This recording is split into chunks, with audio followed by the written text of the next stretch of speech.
But we have to surrender the mind. We have to surrender the mind. The mind will not know this. The mind will not get this. Cannot. Impossible for the mind to get this. We need to surrender the mind.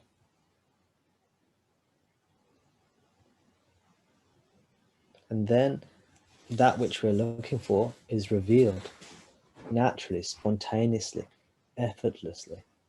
It's revealed, but not to the mind.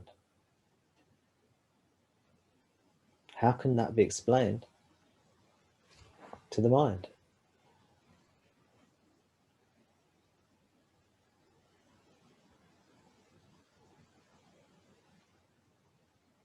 I guess I just have.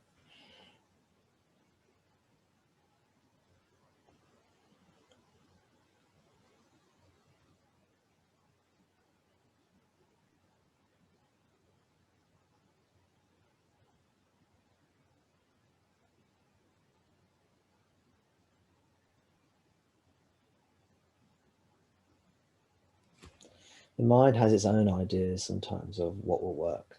I would like this, I would like it like that. Usually the mind is wrong. And that's one of the problems.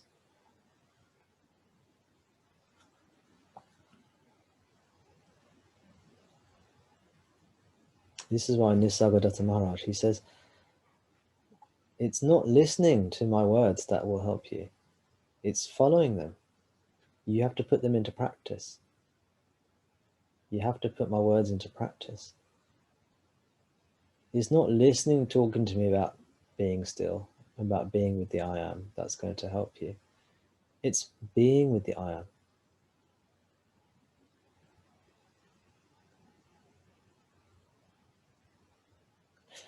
And if you don't do the practice, don't be surprised if you don't understand what's going on. If you don't do the practice, don't be surprised if the teaching doesn't take hold of you. If you go from teacher to teacher, from teaching to teaching, it doesn't work. Don't be surprised if that's happening. If you're not doing the practice. But if you start doing the practice, even if you do it terribly, even if you're atrocious at the practice, even if it feels awful or it seems so difficult, your mind's so busy, you don't even think you can do it. If you start to try, very quickly, you'll come to understand, and you'll have a sense of the teaching enough for faith to develop, for faith to come up. Oh, this is the true path. For encouragement to come along, for progress to start. And you'll start falling into the path. You'll start to fall down this path and accelerate and build up momentum. And you think, why didn't I do this sooner? Just because it seemed a bit difficult at the beginning? So every attempt we make to start to be still, if your mind's going at 1,000 thoughts a minute and you get it down to 999 thoughts a minute, that is progress. It doesn't feel like progress because it's very difficult to discern the difference between 999 thoughts a minute and 1,000 thoughts a minute. You think, oh, I've made no progress at all. You've made progress. Before you know it, you'll be 500 thoughts a minute, which feel a lot better.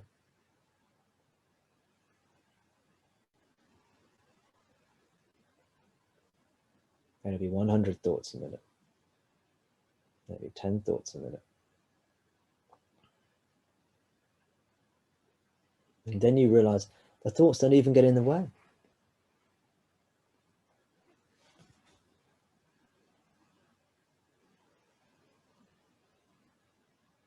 It's all consciousness, it's all one.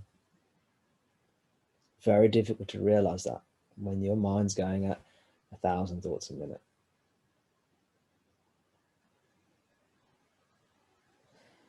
So my delivery at satsang is a part of the teaching, the way the teaching is delivered.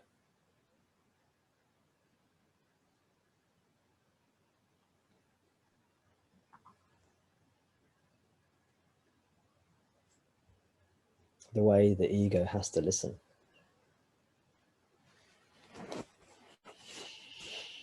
And if you understand that, it's enjoyable. It's like, okay, I can just come here. And in the purest way, I can be myself here with Tom. I can just be here with someone,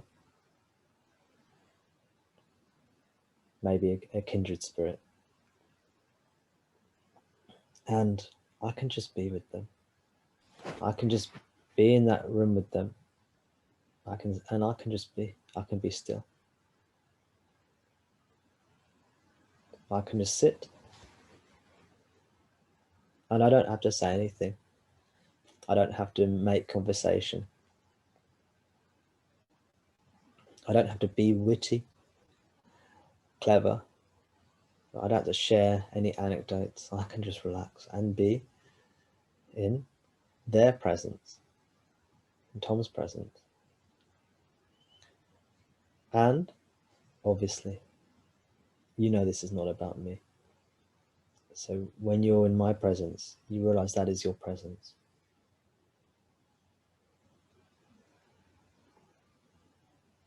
There's one presence. So it's just coming back to yourself.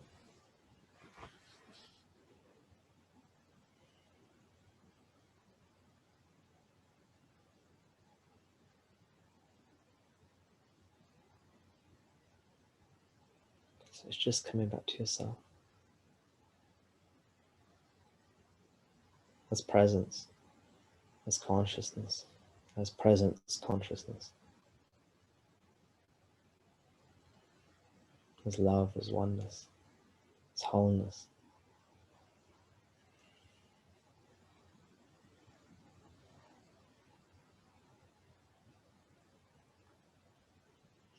And realizing that all that arises here is illusion.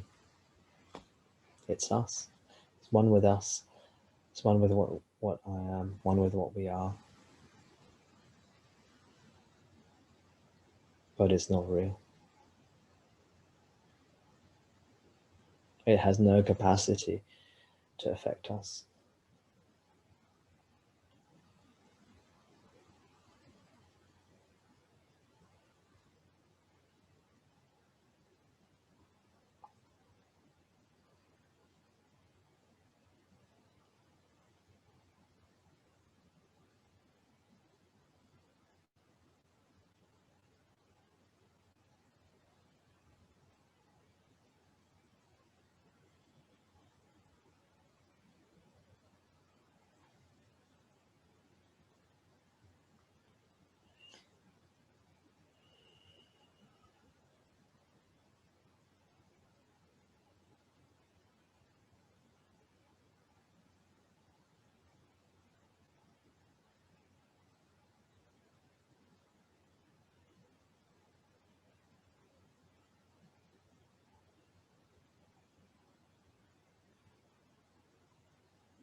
When we kind of latch onto this presence, whether the eyes are open or whether the eyes are closed, it makes no difference.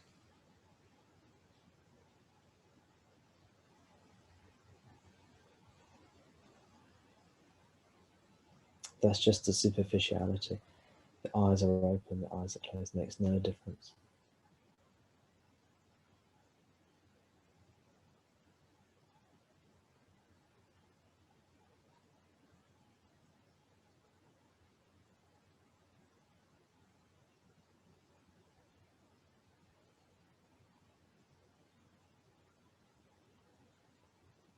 That said, it's often good to do this with your eyes closed, especially when you're first latching on. But then later, it's also good with your eyes open. To realize that the forms that arise and fall, that which we call life, that which we call the body, mind, and world, none of these have any effect on the presence that we are. And this faith grows until it perfects and reveals itself to us as our true nature.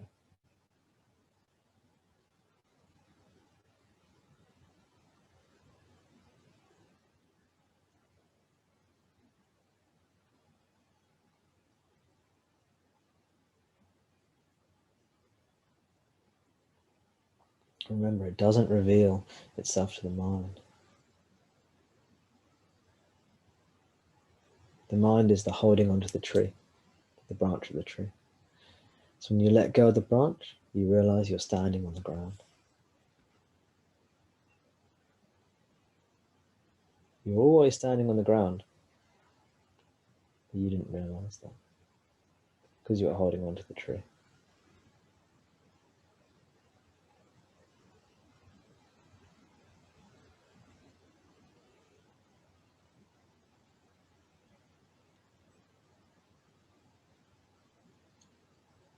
You think there's no ground beneath your feet, and your holding on is keeping you alive, is helping you survive. You're holding on for dear life onto the branch. And you hear the teaching that, oh, your feet are on the ground already. You are that already. You are the self already. And eventually you start to have faith in this teaching. You start to loosen your grip on the branch. And the more you loosen your grip, the more you find that this is more pleasurable. This is nicer. The strain of having to hold on is lessening as you relax your grip. The suffering is caused because you're constantly having to hold on.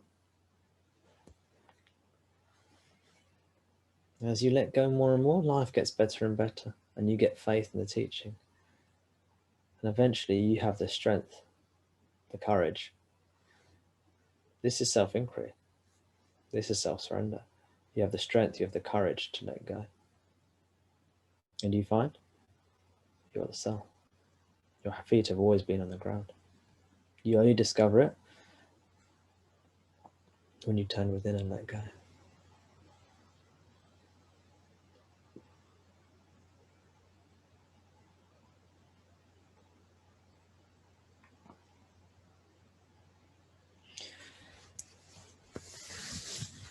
You only discover that the name and form is an illusion when you let go of the name and the form.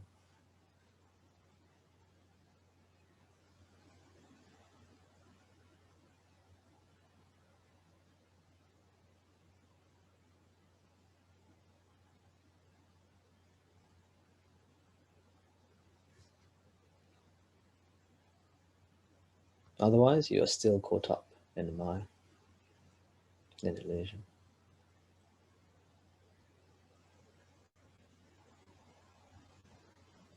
Well, how long does it take to let go of a branch of a tree?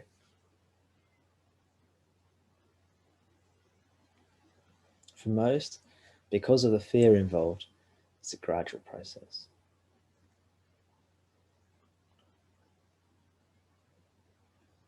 Slowly, slowly letting go. Then grasping a bit tighter when you feel afraid. Then letting go as you feel more courageous. And then grasping a bit tighter when you feel afraid. And over time, we're letting go, we're quieting the mind.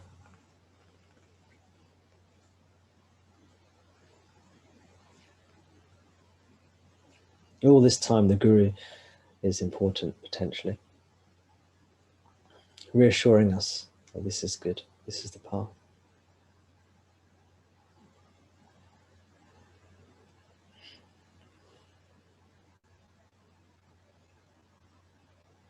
Giving us the essential instruction we need.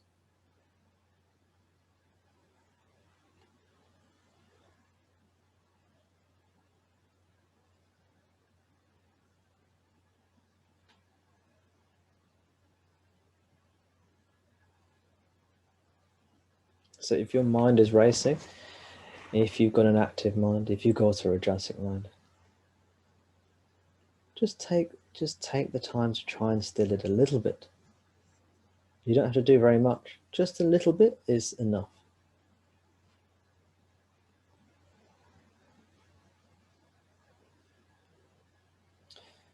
That is the first step. And if you just keep on doing that a little bit, before you know it, you would have come so far. It's just like gradually loosening the grip on the branch of the tree. Before you know it, you'll have discovered the self for yourself, by the self. Self discovers itself, so to speak. And this illusion will no longer have any sway or bind over you. That's the end of suffering.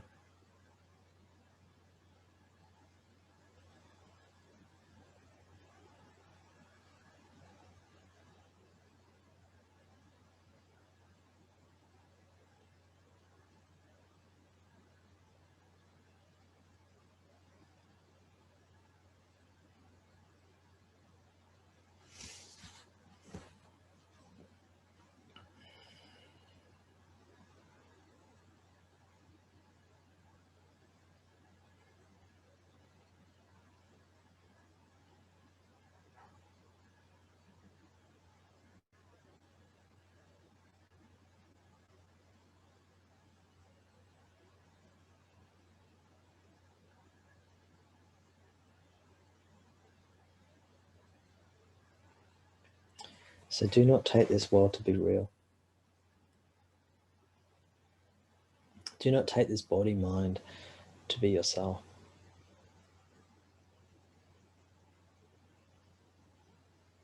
Do not take your thoughts to be real. Do not take your thoughts to be your thoughts. That's all the illusion that keeps ignorance and duality going. Abide as the self.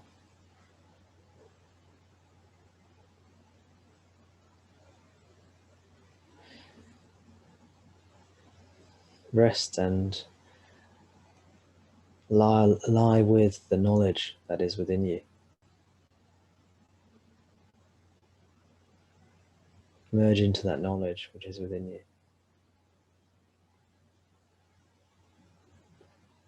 Because as I say, this is already fully known in your heart already. You don't need any outer guru to tell you what is already fully known, fully realized within you.